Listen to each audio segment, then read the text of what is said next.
everybody, this is Josh. Welcome to Game 3 in a best of 7 series being played between ThisIsJimmy, he's the purple Terran on the right side of Terminus RE, and Vile.Hawk, he's our reigning champion, down on the bottom spawn.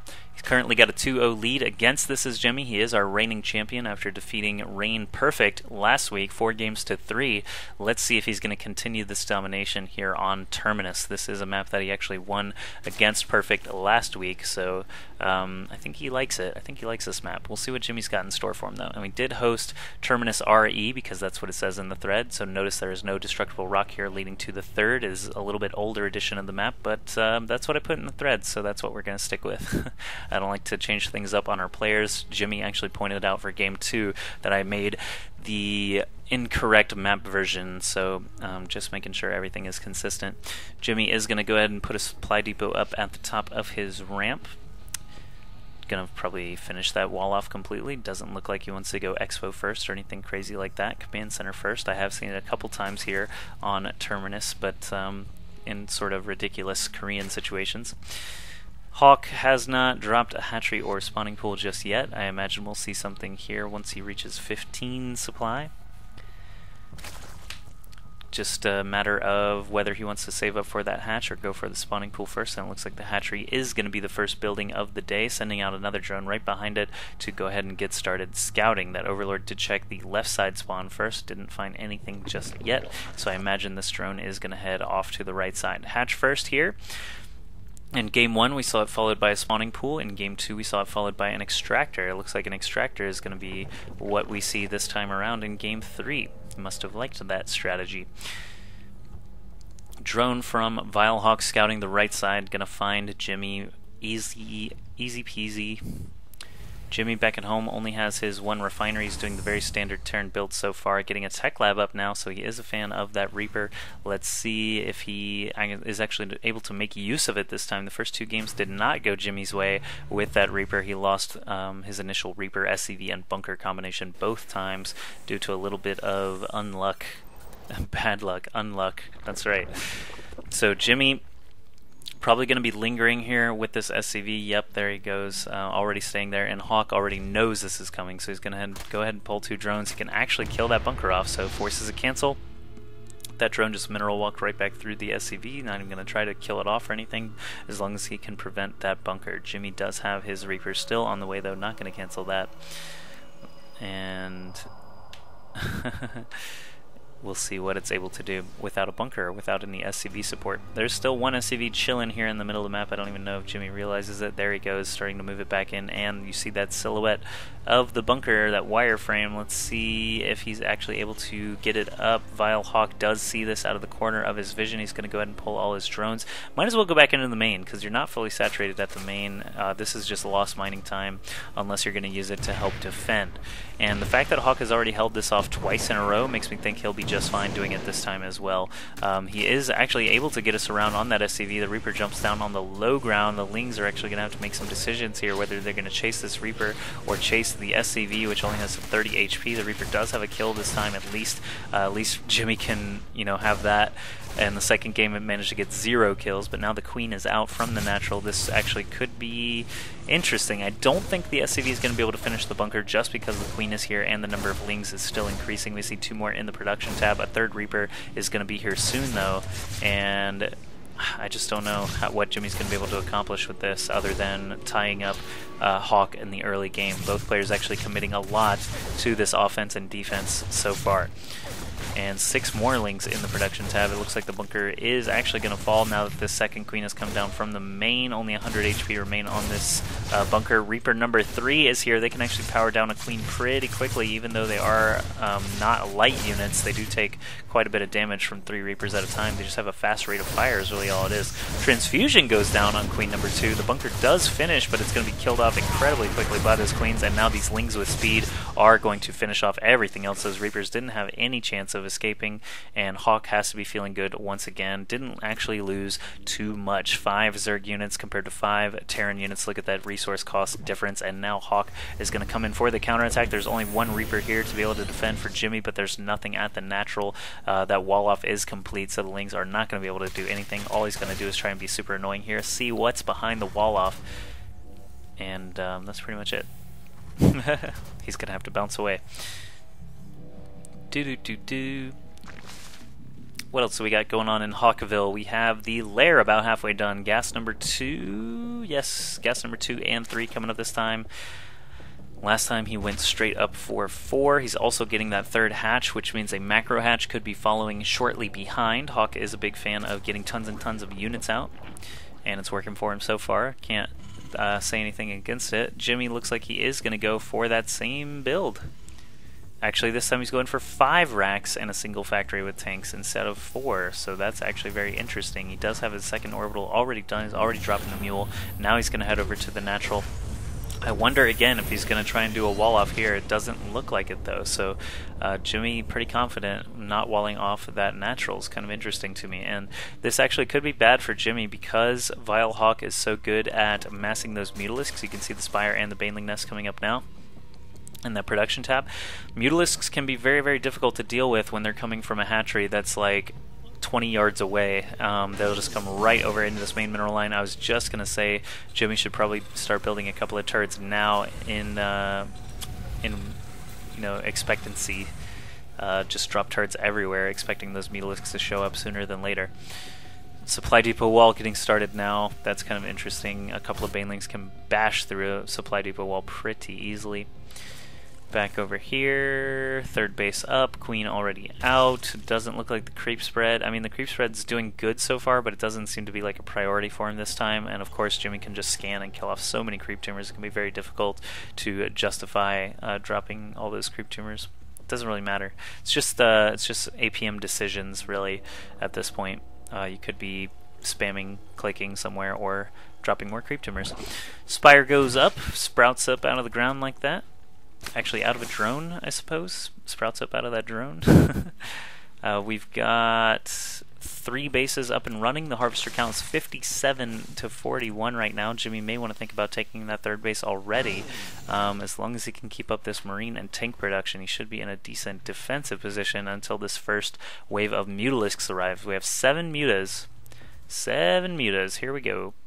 This first wave of Mutalisks out for Hawk now. He's just going to rally them up very close to Jimmy's base.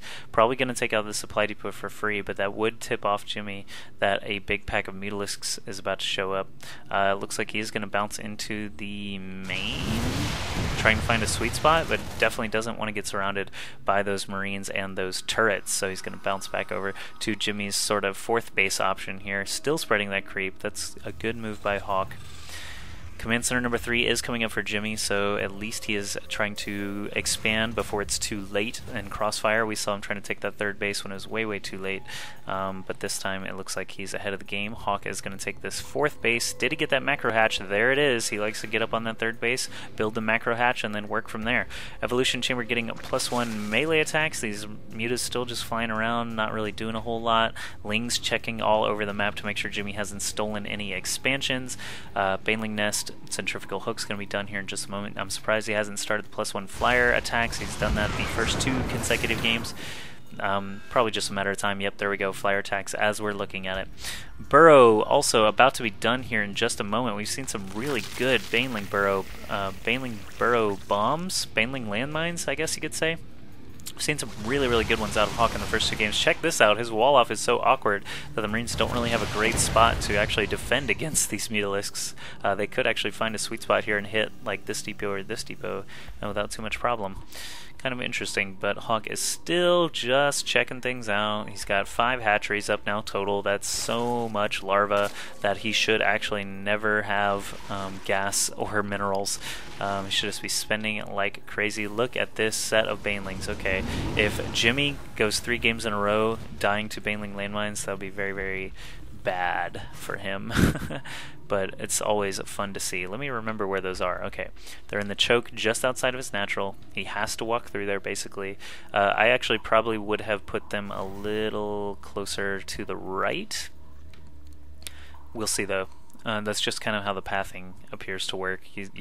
If he were to A-move over to the natural, for example, he would be pulled a little bit to the right, but you know, we'll see. Terminus is not a ladder map, so I'm not sure how much these guys actually play on these maps. Wow, that's a lot of Mutalisks. Okay, so he's got 20 Mutalisks already flying around. Let's see if he just tries to bulldoze through or tries to pick off buildings left and right here.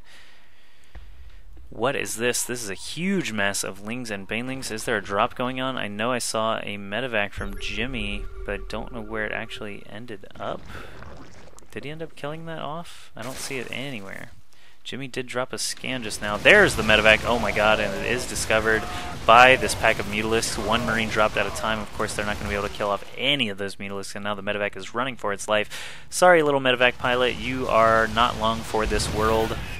Big explosion there. Hawk has a ton of Banelings and Lings already approaching the front door of Jimmy. That Baneling Ling Muta, those two groups are too close. One scan will reveal both. That's true, but that's another tricky part actually, because when you build these Baneling landmines on the creep, it's more likely that a Terran is going to scan and try and kill off the creep tumor, and it could just be coincidence to find those Baneling landmines. Hawk is taking a fifth mining base, sixth hatchery, way over here on the left side of the map. That's pretty interesting. Let's look at his harvester count, 73 to 62. Jimmy's been mining happily from this third base for a little while now, working off of that one gas. It's kind of like a mini base, but this is so many Mutalisks. Hawk is nearly maxed, and he's still just building more stuff all the time. The hive is going to be here soon. Pathogen glands done researching in just a moment. 6 infestors on the way, plus 2 melee attacks. He's just doing so good on all of his upgrades. Check this out. Jimmy actually got a Thor out pretty quickly this time.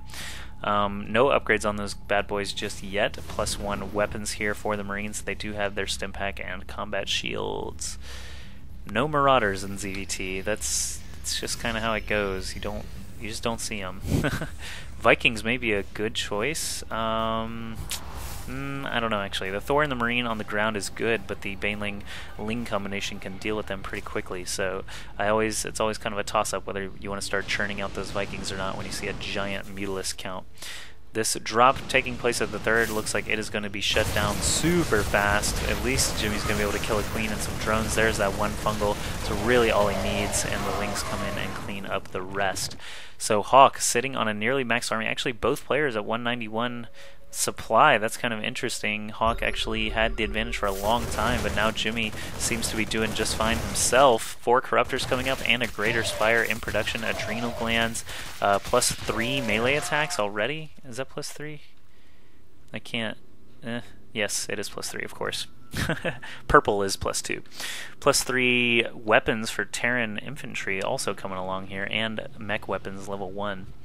So both players just spamming their upgrades. Ghost Academy coming up now for Jimmy, but he's still working off of those 3 bases. If you look at the income tab alone, it looks like they're actually pretty close to even. Those mules, of course, keeping the mineral count close, but Hawk is going to be way, way ahead on that gas income.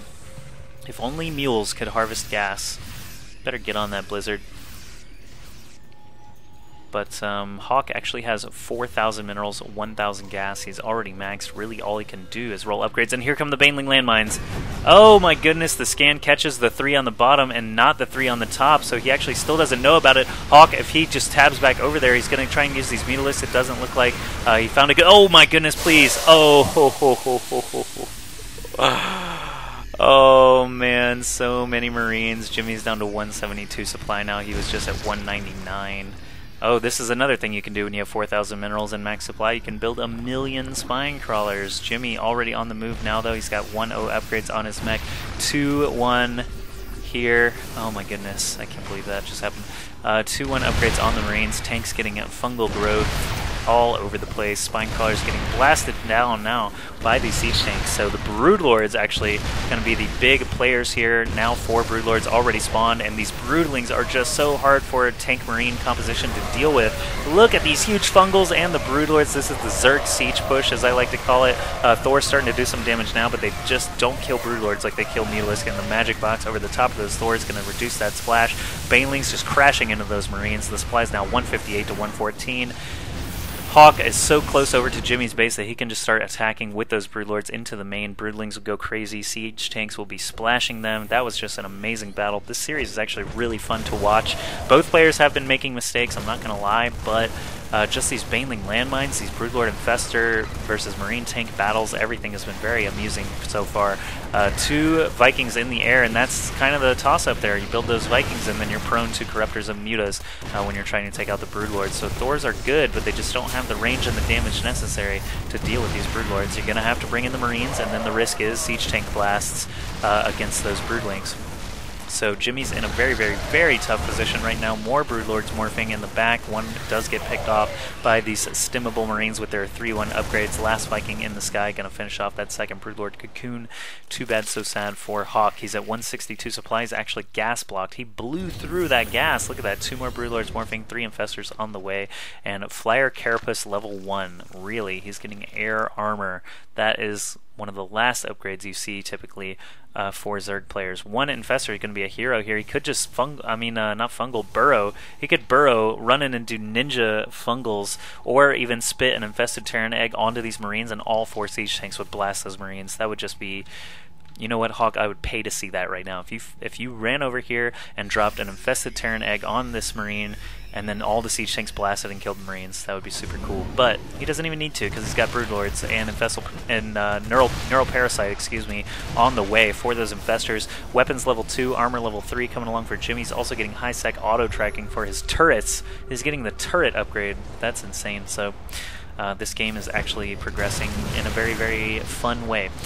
Vikings starting to take down the Broodlords. Corruptors move in, of course, to defend them, and these supply depots are all going down. I don't even know if Jimmy has enough after those go down to be able to build anything. He's at 143 supply against 199. Things are looking grim already, but here comes the stem forward. Big fungals. Siege tanks still splashing their own Marines because of those Broodlings, and everything is... Hawk is just waiting here with his Masslings and Banelings. He doesn't even actually need them. Infestors and Broodlords really doing all the work here. Jimmy hasn't actually been able to mount any kind of offensive. It's just been purely defensive for this whole game. He did make it over to Hawk's 4th base, but wasn't actually able to do anything thanks to the Broodlord Infestor combo. Jimmy GG's, and Hawk just mows through here on Game 3. Let's go to Game 4 now. It's going to be This Is Jimmy's last chance to try and fight his way back from this 3-0 deficit. Let's see if he can do it.